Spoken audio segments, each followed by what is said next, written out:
Sir আপনার কি মাথা কিছু খারাপ হয়ে গেছে? ওর মতো একটা দারোয়ানের সাথে আমার বিয়ে কেমন হইব? আমি দেখতে যে সুন্দর ওর সাথে কি কোনোভাবে আমার যায়? ওর মতো ফকিরনির সাথে কি আমার যায় স্যার?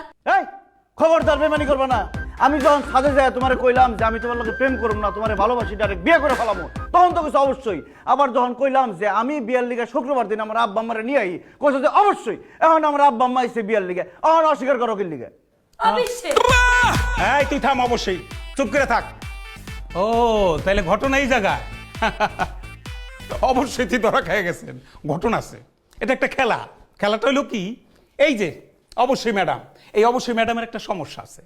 ঘটনা হইলো ওর কানে একটু সমস্যা, কিন্তু ও কোনো মতে কারো কাছে ধরা দিব না।